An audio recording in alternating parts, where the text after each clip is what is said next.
Jatend migawo mar omenda John Mbadi ogolo siem ne duol mochung'ne yiero pacho kae mano IEBC mondo we ng'aw nengo bago yiero. Mbadi wacho ni garama mar yiero maduong' ma pacho ka ni malo kipimo kod pinje mamoko nikech IEBC ok osedino rode mag tiyo marach gi omenda. Kaka jafo marwa mar siasa Kristo Wino leronwa, yiero ma pacho kae ni malo moingo nyaka pinje mosedongore kaka piny mar Ingereza kod India. Higni ariyo motelo ne yiero maduong' mar 2027 mbaka ewi nengo mar bago yiero pacho kae ochier kendo. Maonge mbalo wang'e kata muonyo wach, jatend migawo mar omenda John Mbadi owacho ni ochopo kinde ma jo-Kenya nyaka chomre tir kod duol mar IEBC ewi gima omiyo gitiyo kod omenda makore lach e bago yiero maduong' kipimo kod pinje maoko. I know IEBC is complaining, but we are also telling IEBC they must be efficient. The cost of election in this country is too high. So they must be efficient. There are things that we are, we did this with examination. We got a list from the ministry initially, from Kenya National Examination Council, honorable members, to approve for national examination. And the Kenyans, so people were making noise, we have not provided money. We were doing a lot of work on the background. And we rejected that list. It was over 6 billion for items. Later, that has since been revised to below 4 billion.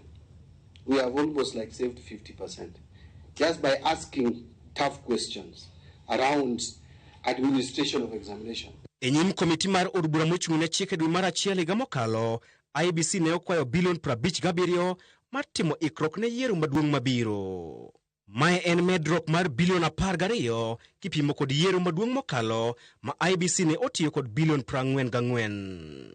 Mbadi wacho ni achiel kuom rode ma IEBC osebedo ka tiyogo e nyiedho oganda jo-Kenya osuru mathoth en nyiewo gige yiero manyien bang' higni 5 kata odoko ni moko kuom gige yiero makamago nyalo tiyogo kuom higni 10. We are going to ask IEBC questions. There are things that you buy and you don't dispose immediately. Why do you buy them in every election cycle? Electoral cycle, you want new things. Even ballot boxes. These things, even though they looked, who is fighting with them? Achiel kuom gigo mamiyo nengo yiero pacho kae ni malo en nengo mar kalatas mar goyo ombulu. E yiero maduong' mar 2017, piny Rwanda ne obago yiero maduong' e nengo mar milion 761 ka kalatas achiel mar goyo ombulu ne en siling 112. E piny Uganda, kalatas achiel mar goyo ombulu en siling 1,400 e kinde ma kalatas makamano e piny Zambia en siling 600.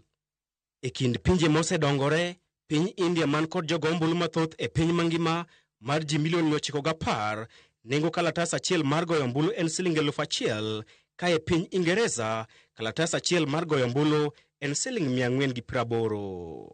Mbadi osingo mar keto tend IEBC manyien motelne kod Erastus Edung' Ethokon e orindi maliet ewi thung'o jo-Kenya kod osigo mapek mar bago yiero. Mbadi kata kamano omiyo jo-Kenya geno ni sirikal dhi miyo IEBC omenda moromo mar timo ikruok malong'o ne yiero madundo ka achiel kod yiero maduong' mabiro.